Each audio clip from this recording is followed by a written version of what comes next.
What's up, everybody? It's LG Doucette here, and welcome to the Milk Road Degen podcast, episode number 2, the bi-weekly crypto show that gives you a menu of tasty flavors, but half of them could drain your account. Just kidding. We don't send drainers around here, but we do have spicy things to talk about today. I'm your host, as you know, LG Doucette, and today we are joined by Clemente, the best dancer on crypto Twitter, and one of its most popular voices. He loves to give hot takes, bad takes, weird takes, and sometimes, just sometimes, he's actually right. We're going to discuss the state of Memecoins, the state of Launchpads and Solana, and what he would be doing if he was getting started just today in crypto, as well as just generally making money in the degen world. Before we get to him, he's waiting in the studio. It's a big week this week at Milk Road. There are 2 huge drops. First, our brand new website is live, rebuilt from the ground up. It's faster, smoother. Now all our content lives in one place. So to celebrate, Pro All Access is 25% off until next Wednesday. And yeah, that includes Macro Pro, our new premium macro tier, hedge fund level research, retail price, and it's 25% off this week. That's the right brain stuff. This is degen is the left brain stuff. So all the way on the other side of that curve, you got the macro guys creating, honestly, just fantastic content. Great to have them in the team. So hit that link and upgrade and go and explore the new site. And today's episode is brought to you by HBOX. Quick shout out to those guys. Their token, HBOX, is a token actually behind Hitbox Games. And their first game actually drops before the token does, which is good. So you can actually play it before you actually want to go buy any of the tokens, which is rare. Usually you got to buy a token that you don't know what you're getting. But in this case, they did in reverse, which makes way more sense. It's pretty rare in GameFi. So the presale link is down below if you want to take a peek. Okay, that's enough talking. We got the man in the background, and to introduce him, I'm actually going to pick one of his own videos. Let's play him in instead of playing somebody out. Here we go. Whoop, hold on, that's not it. Wait, where is he? Here we go. Let's play it. There we go. Look at that dance. I've never had a guest like this. I've never ever had anybody dance like this, dude. What's going on, man? How's it going? I mean, the worst part is that actually worked. ETH topped out at like 4,700 and then ended up going to like 4,100 after that. So it was not ideal, actually. That is from, just so you guys know the context of that video, which is you just dancing in your apartment. One of many dancing videos, which came on the 13th, and it was titled "Ceremonial ETH Dump Dance." Do you hate ETH? Like, is that your deal? Like, or is it like more of like a content shtick? Like, what's your relationship with Ethereum? You hate it. I hate it so much. It's so extreme. It was the first crypto asset I ever bought. I bought the top of it. Well, I bought a little bit of it passively in like 2020, but I got really into it in 2021 when I got into NFTs. So I bought the top of it, like $4,400. I got my family members to buy it, convinced them it would be a good buy, and I lost money on that. Aggressively lost money on ETH. I held most, like a lot of it. I swapped some for Solana, but like I've just watched that go down only, and then I like started clipping out like sub 2,000 more recently again, only to see it do like a 3x in a few months. So it's been terrible. But over time, because of my losses on ETH, I've become more of a Bitcoin guy, which has helped my peace of mind, helped my portfolio a lot, especially this year. Do you think about ETH when you're not at your computer? Like, this kind of sounds like a personal relationship kind of thing. It's terrible. I genuinely can't stand ETH. And the only reason now that people are making a bull case for it is because institutions are going to build on it and buy it. So yeah. But yeah, I'm not a big fan of ETH in general, but that comes from my personal emotions that have formed over years. You know, and I can actually, even though institutions buying is I mean, generally bullish, especially if you go around the Milk Road circles, I can actually understand something where it's like you have like messed up a trade so badly so many times on a certain asset, and sorry to label it that way, but I'm just kind of reflecting back to you, that you're just like, I just don't want to touch this anymore. Like, I hate this thing. You know what I mean? And it becomes so personal that it's like, I think that's one of the hardest things as a trader, to put like any kind of past aside of getting wrecked on something, something like even Moonbirds coming back, I'm like, I'm never buying freaking Moonbirds again. I don't care. I don't care what Spencer's doing. Like, I'm sure it's great, but it's just like, I can't get back into that because I just don't want to. Right. So You I can kind of respect that aspect.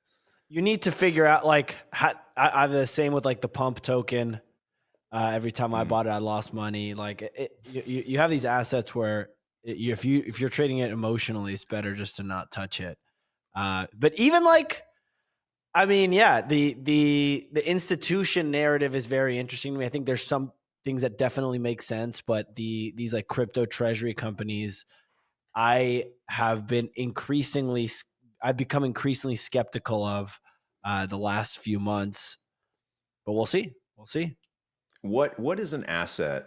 And I feel like you'll say Solana, and if you do, that's fine. But you can give me a different asset too. What's an asset that you feel like you have the opposite relationship with? That you have like you have a great handle. You've been able to just nail the flow of that token or NFT collection, and like you can say Solana or Bodagos, but if you have something that No, that it's is a not little Solana little or little Bodagos, less personal. Okay, honestly. okay. So what is it? Yeah. I mean, honestly, it would be Bitcoin. That's the only thing I've had a good relationship with because it's Mm-hmm. something I have enough conviction in.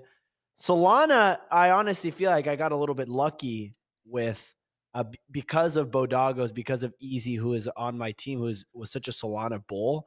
We minted Bodagos, our NFT collection, on Solana the day the day Solana got delisted from Robinhood. They forced everyone to sell their Solana at the bottom, Mm-hmm. like at like Mm-hmm. $15.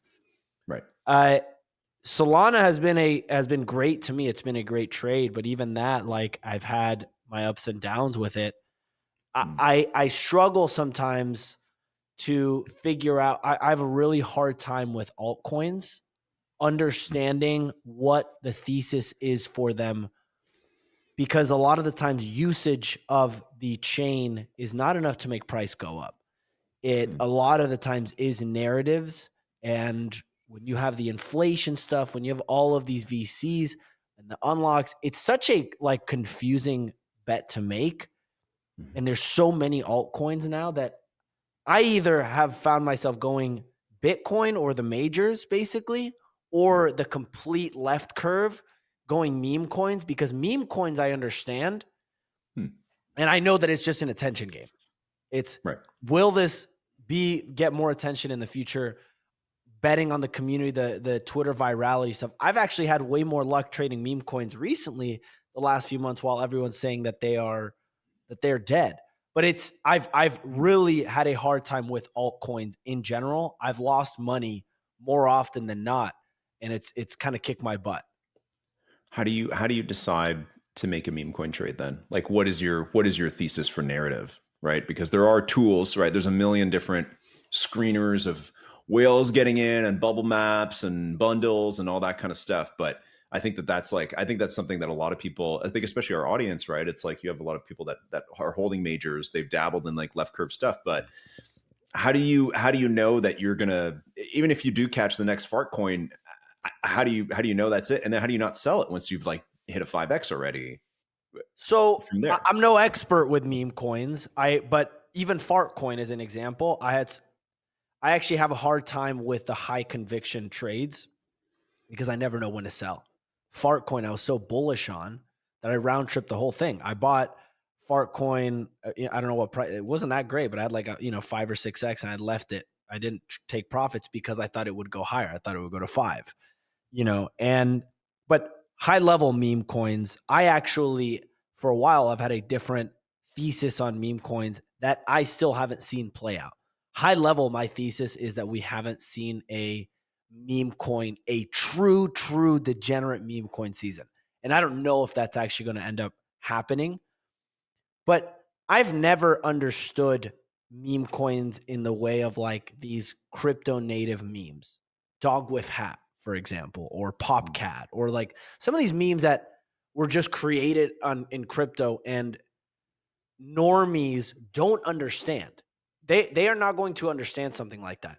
I think the purest version of a meme coin in which I believe that it's possible to see them is with Chill Guy, which for people that don't know, Chill Guy was a really viral meme that came up in social media last year.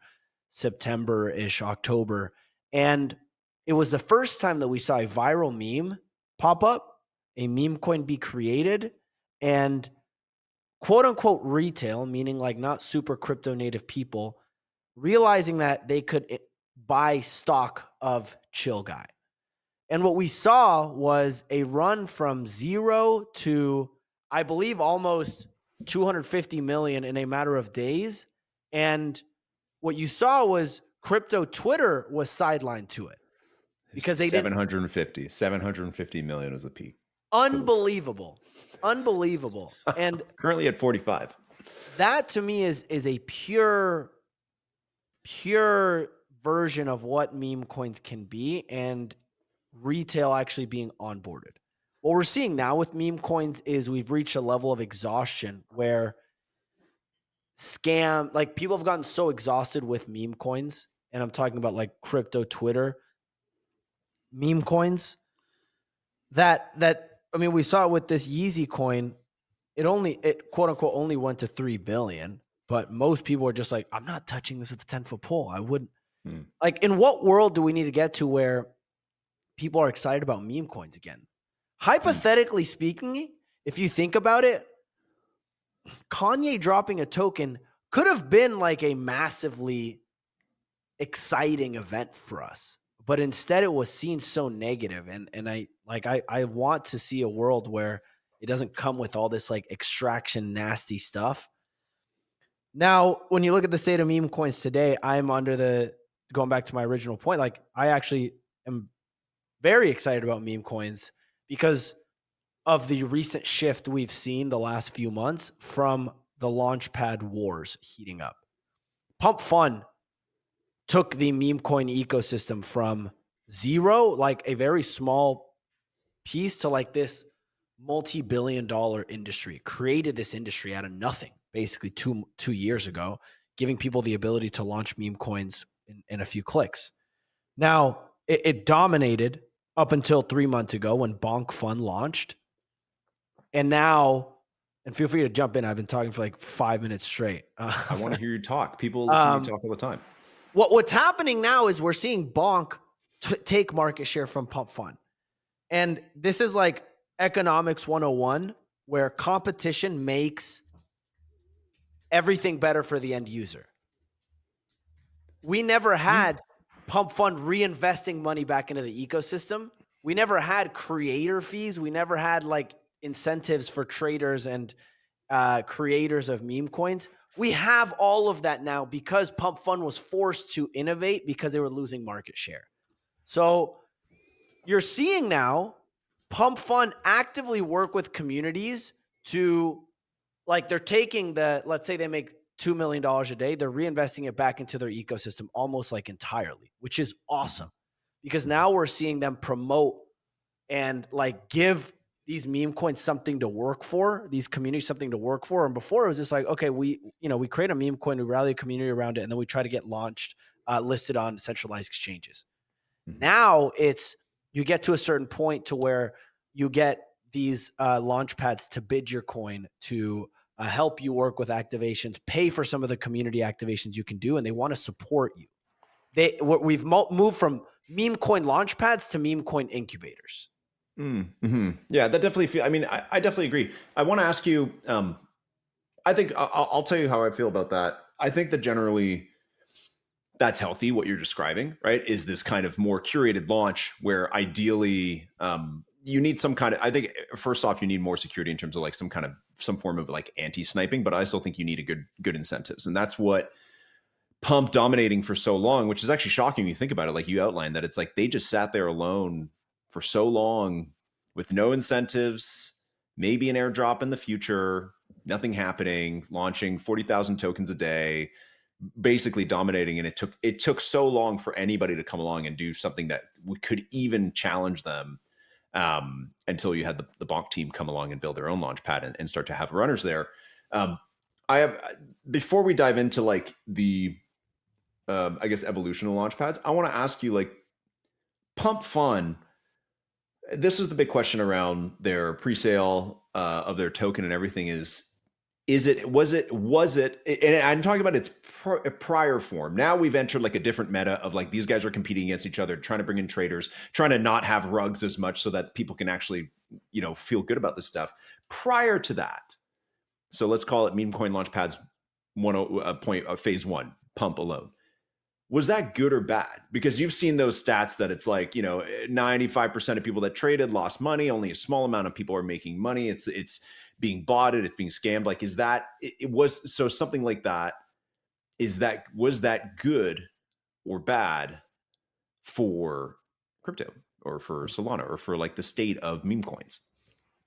It's hard to say good or bad. I think what it really is a reflection of is what it is the purest form of product market fit that we've seen in crypto. And it is making money and gambling on attention. And over time, the industry, I think even like we've seen it mature the last year and a half. Like it's gone from, last year we had all these single people controlling the narratives. We had, all of these meme coin traders saying, hey, this is the runner of the day, all these launches, and like they were clipping out, making 6 figures a trade every day. And it was like so unsustainable and so many people lost. But it was just a natural progression. Like I think that it was unavoidable. What was the alternative? Eventually, someone was like, we were going to reach this point, especially when you look at everything in the world is becoming hyper gambled. Like people either don't have money to invest and are living paycheck to paycheck. And then now you see like sports, you watch sports, everything is gambling. Robinhood, prediction markets, like we're turning into a gambling heavy society in general. So I think this is just like showing what people wanted in crypto at its purest form. And over time, I think we're going to progress from here. But I think it was just a natural progression. I don't think it good or bad, it happened. So if meme coins are gambling, how do you manage that? Like, how do you come in as a trader? You know what I mean? Because I know we wanted to chat about like getting started. So, and I know there's a lot of people in our community that are just like, listen, I'm trying to get in. We've talked about some of the leaders in the space, right? In Milk Road Degen, we've talked about Uranus, which I know you had as one of your picks when you and Easy were doing your challenge, and we talked about Useless and a few other ones. What then is somebody who is just getting started now? And again, I like your thesis about retail will be more interested in the chill guys than they will be in the chill house, let's call it, like these weird crypto-centric memes. But how do you even approach something like that that's so gambling heavy? And especially like maybe you can tell us, Clemente, like from a point of view of somebody who doesn't even know about these Launchpad Wars, right? Because that's the kind of stuff that it's like you and I track that kind of stuff, but that is not like nobody, even if there is going to be a huge retail crowd, a huge meme coin moment coming up this fall or at the end of the cycle, whatever it is, those people aren't going to come in and learn all that crap. Just like NFT people last time, like people were interested in Bored Apes, but they didn't want to know about OpenSea and Looks Rare and Blur and all that kind of stuff, right? So in this case, it's like they're just going to want to know what that next chill guy is and how they can get it. So what somebody coming in like that, how could somebody like that possibly strategize as something that is so clearly like a form of gambling? I genuinely have no answer for that. It's a good question. I have no clue. When someone tells me, well, how do you choose meme coins then? If I gave you, you and Easy did this challenge like a couple weeks back. Today we're on a big dip. Everything's down today. Maybe it'll keep dipping. Assume it's not. Assume tomorrow, boom, we're back on. Solana's at 200. Memes are ripping. I'm giving you 10K to go invest in memes. How, you don't have to tell me what you're buying, but how are you sorting through what to buy? Most of the times I've held actually little to no exposure to meme coins. I play either the trenching game, which is like literally sub $1 million market cap, which is like the most degenerate form of gambling. Has it worked out for you? Has it worked out for you? Yeah, I did pretty well, but it got to the point where it actually didn't make sense for me to spend time doing it because I was like, there's so many other opportunities and things I could spend my time with doing in crypto. How I think about meme coins, like I don't know for someone that is just starting out what that like go-to thing is. It's probably when someone asks me, what should I buy? I've friends text me, I want to get into crypto. What should I buy? I actually don't even tell them to buy. I used to tell them buy Solana, buy Ethereum, buy this meme coin. I just tell them Bitcoin now. And it's become, I hate telling people to buy something when I know they have to sell it in the future. Right? Like Solana, I'm in the back of my head. I have this bag of Solana. I'm like, when am I going to sell this thing? And I know everyone else is thinking, when am I going to sell this thing? Which sucks. Versus Bitcoin is the only thing that I know most people are like, no, it's how can I buy more of this? Right? But okay, moving on to meme coins. But with meme coins, I think there's a really big opportunity if you play your cards right, but it's very risky. So right now, how I'm thinking about meme coins, Uranus at 40 million or whatever, it's a 45 million. I look at the ecosystem that is, like, I think it's a funny meme, right? Like, I actually think me saying I have, $5,000 in Uranus is funny. Like, this is just a funny joke. Most of these other Launchpad memes aren't funny. Useless coin, I think, no disrespect to the Bonk team, I don't find that funny. So I look at the Jupiter ecosystem. This is their only coin. The Jupiter Launchpad, this is it. And Jupiter just took over the liquidity a couple weeks ago. Yeah, this is Jupiter's Launchpad coin. So if they can't make this is like their golden child. If this thing fails, Jupiter fails, is how I'm thinking about it. And Meow has showed that he really, really cares about making this thing succeed. Meow, I think, is an underrated main character in crypto.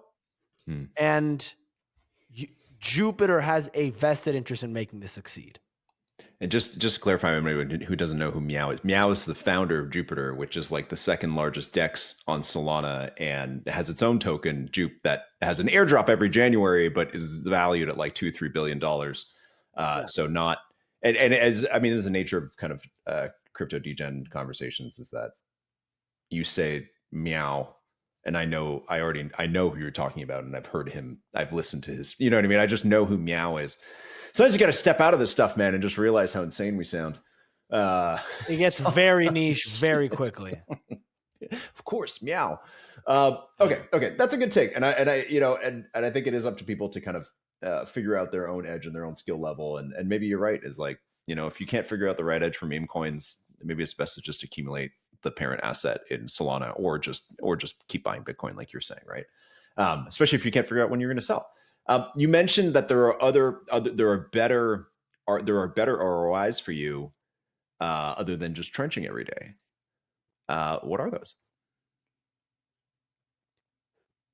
Getting into building an audience has been the most positive EV thing, the best opportunity I've ever had.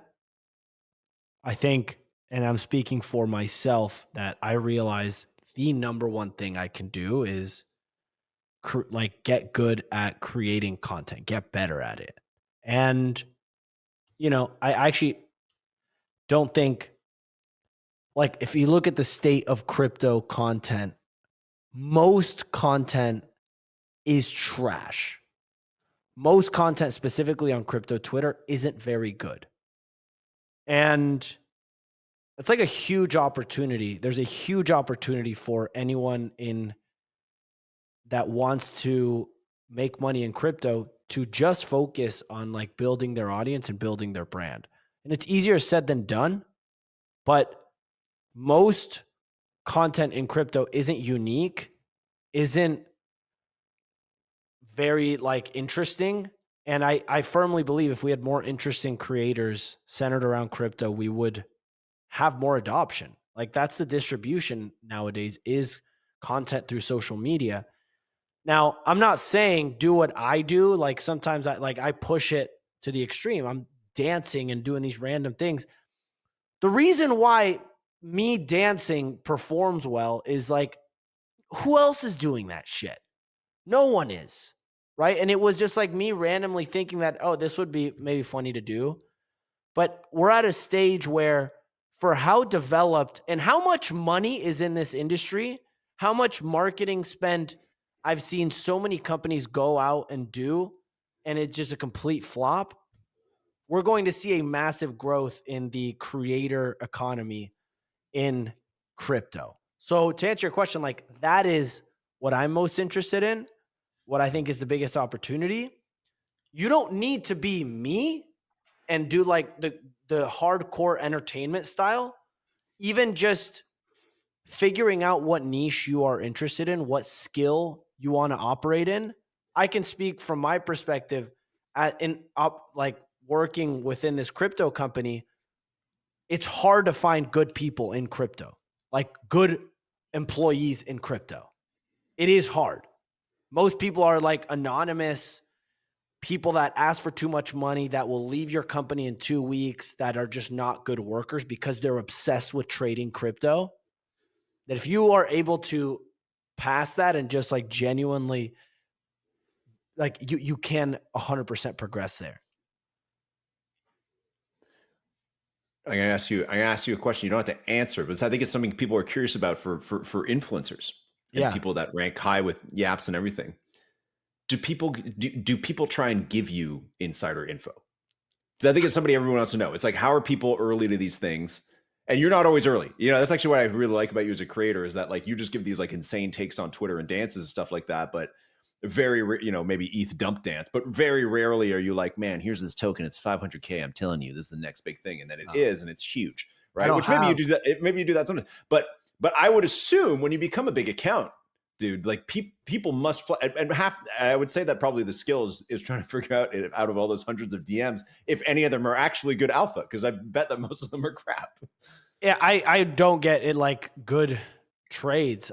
People don't give me stuff. I have people that like that want to send me tokens. I want to send me stuff for free, but it always comes with strings attached. I never want to do that. Right. With like catching stuff early, I mean, you have to figure out what you want to operate in. I've never been that guy that like shares gems or like sleeper plays. It's just not my kind of style. But yeah. I do want to talk about your style, but first we're going to listen to this word from our episode sponsor. All right, a quick break to talk about HitBox Games and their token HBOX, which is on presale right now. So this token basically powers all of their games, the first of which is Sword of Blood, which has already been tested by like 50,000 players and has had a pretty good retention rate of like 41%. And the game is actually out before the token comes out. So you're kind of de-risking. You go try the game before you decide to buy this token, but it launches very soon, and there's only 50 million tokens that are going to be live at launch. And there's a long vesting for the investors and the original people in there to kind of reduce that sell pressure. So the pre-sale is on now. Go to milkroad.com/swords of blood to support them and support the show. Okay, so you don't give gems. You give like spicy takes, and that's what stands out about the content, I think, besides the really fun stuff, which is really fun, which is really great, man. It's been great to see you grow, especially since the Blast days. But you give like hilarious takes about, obviously your hate for ETH, love for Sol, love for Bitcoin, and all that kind of stuff. What are some takes you can share with us right now of like the next 6 months, or like the end of the cycle, like the stuff that is top mindshare, stuff that might be a tweet tomorrow? What is like an opinion that's either super popular or super contrarian that you can throw at us that might be the first time people are hearing about this kind of viewpoint? Because I do think that that's what's really good about your content, is that you're coming in with some of the stuff that hasn't necessarily like entered the mind share yet, but you're kind of pointing it out. There's a couple things. Well, and first off, these takes that I've had have always, it's better to have a take and be wrong than to not have a take at all. I've learned, I spent so much time being afraid to share what I thought because I didn't want to be wrong. And as soon as I started sharing stuff, like there's so many people that are scared of being wrong. I will share what I think, And actually, by sharing that, a lot of times I'm like, oh, this is an interesting counter thesis. And it's a really good way to just get better and learn. As far as other takes, well, I shared this initially in the beginning about these crypto treasury companies. I tweeted about this in June. I think they are just going to fall apart over time. There's some that won't. I actually think everyone says MicroStrategy is going to fail. I actually think it is not, and Michael Saylor's not going to get quote unquote liquidated. But if you look at these companies being spun up, you can literally look at any of these outside of the top 15 and how they were built. You're taking dead companies that have no revenue, no nothing, down only, stock down 98%, and then all of a sudden you raise $200 million or $100 million to go buy Bitcoin or go buy Ethereum or XRP or Cardano. I don't see a world where that ends well. But people and a lot of the finance, like you're seeing it play out right now. You're seeing CEOs of these companies saying, hey, you can buy our stock. You're buying our stock right now is like buying Bitcoin at a 20% discount because we have more Bitcoin than our stock market cap. So it's like, oh, you got to buy this. People are selling these stocks for a reason because their only new business models is you hold Bitcoin. That makes no sense to me. So there's some that will succeed and they will be a generational trade, but a lot of them will fail. And I am fearing for that day. But no one's fearful about it right now, or people are fearful now. But initially, everyone was so happy because it meant price go up. When it doesn't mean that any longer, when we get to the point where finally one company has to sell their Bitcoin to pay back the stakeholders or whatever that looks like, it's not going to be pretty. Another hot take is I think we're going to have another NFT season. I don't know if that's a hot take, but like a genuine NFT season. NFTs, I think, came too early, and the reason they ran so hard was because we had the COVID stimulus, we had people locked up and they wanted something to do, but they were buying these like NFTs, not as collectibles, but as like, oh, there's a token coming, or, oh, they're going to do X, Y, and Z. And it was just not a model that succeeded. The NFTs that shine, like I think we're seeing brands right now with models actually paying off. Like you look at Wrecked guys who have the drinks, you look at Pudgy Penguins. There's a few other examples of brands building some really cool stuff. Does that mean price go up? I don't know. But what I like about things now is you're seeing them for their true collectible value. When people are buying something post token, like Doodles right now, they dropped their token already. You're seeing the value of whatever, their 0.8 ETH of what they would be. Do I want to buy one? No, I don't want to buy a Doodle. What's coming, right? Like, or it's not what's coming, but like, I don't value it as a collectible. I own Bitcoin ordinals. I own a bunch of other things, and I'm buying it because I think over time, people are going to want to have, like, it's the old thesis of like these luxury digital assets. I think that's going to continue to take off, and digital collectibles are going to be a massive market. Do you think there could ever be new NFTs that are popular? 100%. 100%. What would it take for that to happen? Like, what would it take?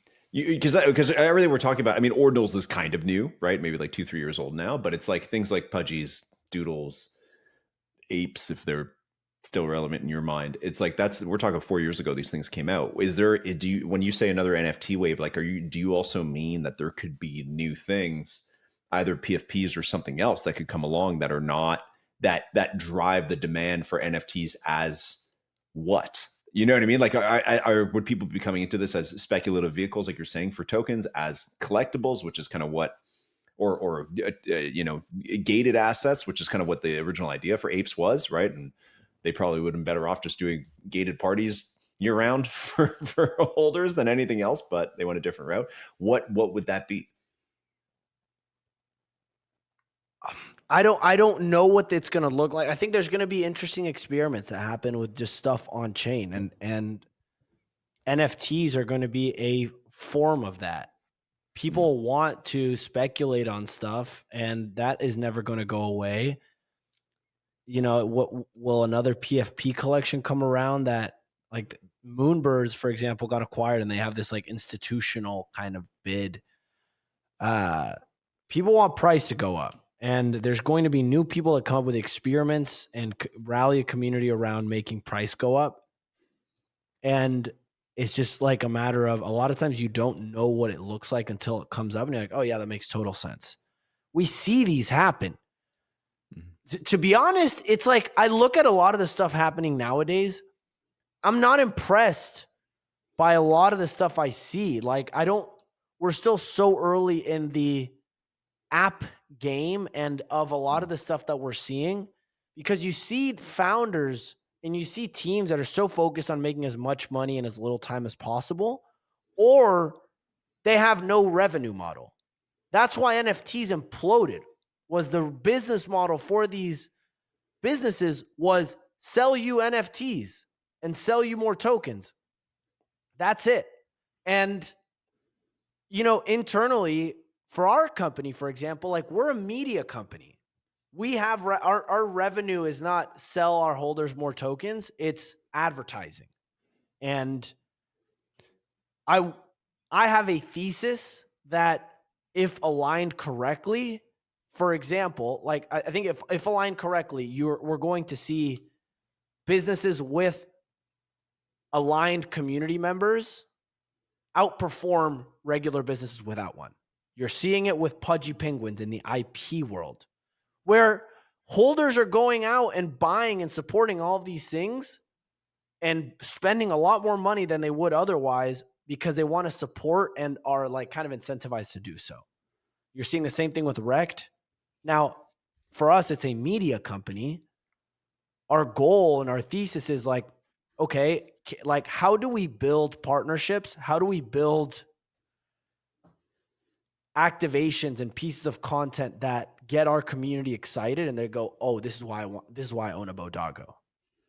Right? So we're starting to get to that point to where as a media company, we have leverage to be able to go to partners and say, okay, well, what can you do for our NFT? Before we didn't have that. Before it was like, can we get a partner that wants to work with us?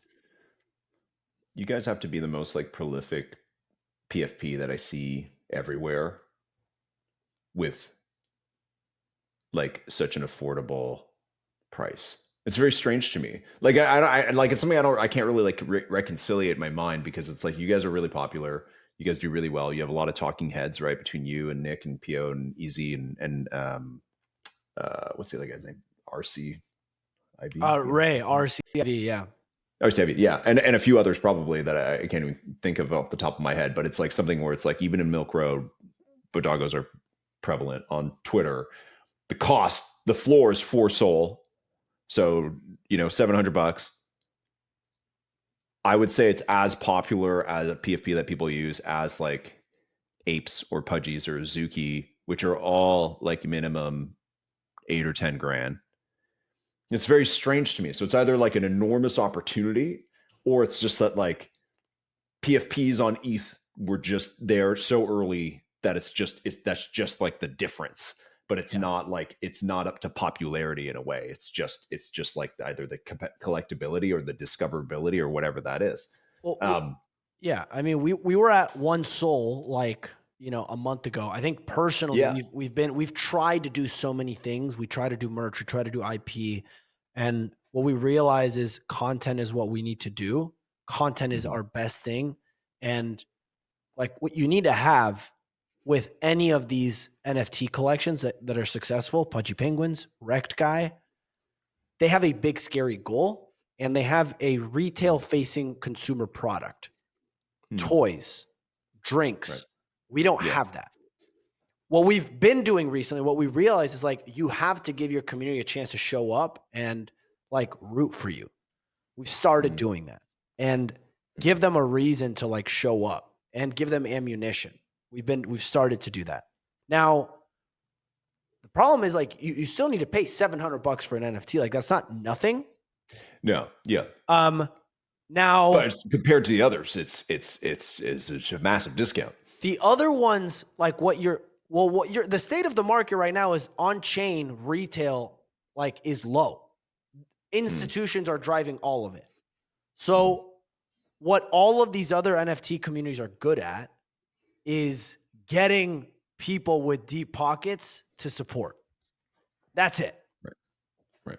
The pumps that you see, a lot of these is like, it's not a Joe Schmo down the road buying it. It's someone with like hundreds of millions of dollars, and they're just like, I'm going to keep buying this because they're sold. They spoke to the founder and they know what's like. You have to, if you want to get up, like you need to be able to play that game slowly over time. I think we're converting. And the thing with NFTs, it's not like a token. It's you're basically who's your weakest link. And there's a percentage of the supply of most of our, over half, I'm going to throw out a number, maybe over half of our community of our NFTs have never been sold. It's people that have bought and minted it 2 years ago that haven't sold it. But you don't see that. What you see is, the bottom 5% of the supply that's just like constantly changing hands. So the goal is like, get that float up and get that into as many people with conviction as possible. We've started buying some off the floor ourselves as a little NFT strategy, NFT treasury or whatever, using revenue from our media company. And we have other activations that we think are going to be interesting. But I'm a believer in Solana NFTs. I'm a believer in our NFT, and it's just a matter of like continuing to show up. What we have going for us is that we're just not going to go away. That's it. Like, and that's why initially people were buying this. Like, dude, you guys haven't gone away. You guys show up every single day, and that's their thesis. So yeah. Can you give us any hints about things that are coming? Because you guys have tweeted that maybe August was a big month. That there's some interesting stuff. I saw a post in the Discord the other day about some interesting looking for participants for something. What can you tell us about the future of Bodagos? I touched on it a little bit. We want to align the media company and this leverage that we've started to build with our community. Like, we want to tie this in together. Like, we don't want it to be, we partner with someone, we advertise for them, and nothing happens for Bodagos. How can we make some of these people that we're working with also support and like kind of put on the kind of support us, buy Bodago, whatever it is, have a custom PFP, and like, does that have an impact? The bigger thing is like, what value could Bodagos bring to our partners, right? And what we realize, and what I've started to realize, is there's a lot of people in crypto that want to create content, that want to grow their brand, want to do all these things and monetize, but they don't know how. And a lot of them got stuck with Kaido for people that don't know, is like an InfoFi product where, you basically post to rank on a leaderboard and you get paid out from a brand. There's so many people that are sick of that model. And I think we have really good creators within our community that we want to tap into, as well as diehard like traders, active traders, and like really good on-chain participants that could give valuable feedback and use for our some of these products that we partner with. So, dude, look at this guy. Sorry to interrupt you, but look at this guy. 3-month Kaido yaps. He's number 14. Yeah, right, man. Kaido. But I think it's bullshit. I think it's bullshit, to be honest. And Kaido doesn't track text or doesn't track video, so it's just like, okay, cool. Like, if I wanted to monetize on Kaido, I'm a slave to the Kaido algorithm. It's very hard to monetize on Kaido because you're competing with people that, like, the Kaido algorithm is optimized for quantity and posting over and over and over again. So if you want to monetize on Kaido, you want to make like $1,000 a month, $2,000, you need to pick one leaderboard and you need to post about like 6 times a day. No one wants to do that. No one wants to do that. Nor is that like, it's just such trash content over and over and over again for these leaderboards. And these leaderboards are, and Kaido's like, no, this is good because now you're getting like X amount of impressions. It's trash impressions and trash content. Like, no hard stop. But it's like these vanity metrics that these brands and these projects can build up, and they can go to their investors and they can say, hey, look how many impressions we're getting. Look how we're trending on the mindshare leaderboard. Look at all the followers we're gaining. Though that doesn't convert. So, you know, we've thought about, okay, well, what if we built our own version of a leaderboard, right? Like, what happens if we get $5,000 or $10,000 from a brand we're working with? We handpick the creators and we actually try to build like a really good campaign and something where you're not competing with like bullshit. So problem with that is like, we have so many things we're thinking about and we're managing. Like, it's just 5 of us in this company. There's only so much we can do. So those are some things we're juggling, like, and figuring out what are we best at, what's going to have the highest impact, and like really going hard on that. No, I like that. Yeah, prioritizing basically just quality and actual like organic community engagement. I agree with you. Kaido has definitely created this, and that's the general sense you get on crypto Twitter. Is like Kaido created this layer of slop that you see everywhere. That unfortunately a lot of somewhat decent projects came in, spent money to end up having all these random accounts write random stuff about them, but then it became so numerous. I think that's the other problem with Kaido too, is that if they were doing one project a month, that's it, that you could tweet about, maybe that would be, and they're curated, then maybe that would be a better model, because maybe the projects would be better, and then also you wouldn't have 2 dozen, 3 dozen projects that are all trying to vie for this attention and people that are just trying to make slop about them. Dude, I don't want to keep you much longer, but thank you for that perspective. The last thing that we usually do, and thanks for giving us a little bit of alpha there. Good time to be holding a Bodago and maybe getting involved in the community. The last thing we usually do with the guests on this 2-episode-old podcast is we do a little hot seat at the end where I ask you questions and you have like 2 seconds to answer, and you give me a short answer. Let's go. I know this is really, you got so amped up yelling about Kaido that I feel like you're actually at the perfect spot for this. Okay, ready. Start the hot seat. What is the biggest risk that paid off for you?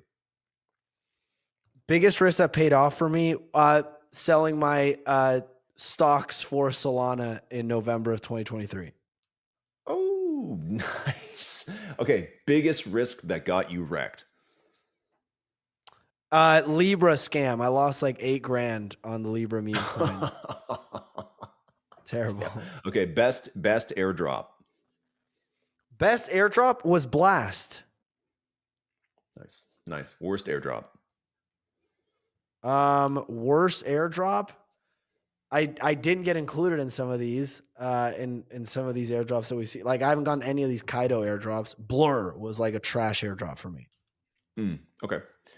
Token we should all be buying right now. Bitcoin is the only one I can say. Okay, token that is way overhyped. Token that is way overhyped. Ethereum. No, in all seriousness, way overhyped. Oh, that's hard for me to answer. I mean, I would just pick like a Shiba Inu. Okay. Favorite influencer. My favorite influencer. That's a good. Favorite influencer. Oh, I want to pick someone that I really vibe with and that I like. That's not. Give me a second. That's not super popular. I like this new guy, IC Monet. Asim. How do you spell that? He's with the base guys. I like his content. He's kind of How do you spell the name? ISEEMONEY.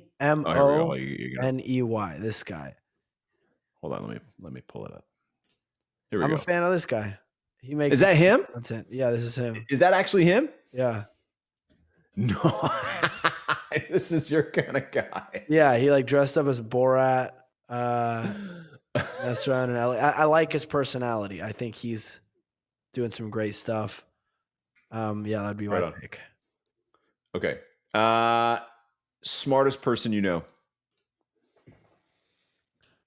Smartest person I know. I would not underestimate Nick. Choose Rich Nick. I think he is people see him for the the videos he does where he's joking around and doing all these crazy things, but he's a very, very smart guy. Last meal before you die. Pizza. Yeah. From where? Mod Pizza. I don't know if you know where there's like a chain of build your own pizzas started in Washington, where I'm from. Love it. Washington State or Washington, D.C.? Washington State. Oh, sweet. Right on. Okay. Yeah. Pacific Northwest, man. You're all the way on the other side now. Yeah. Right on. Well, Clemente, dude, thanks so much for coming on the show, man. Really appreciate your time, and people will know where to find you. They can find the links. And thank you, everybody, for listening to the Milk Road Degen show. We will be back next week with 2 more very interesting guests. One of them that was kind of mentioned on the show today and has been mentioned a few times, probably one of the biggest founders in the space, as well as also a very smart person whose screen name is kind of related to something that you probably eat every day.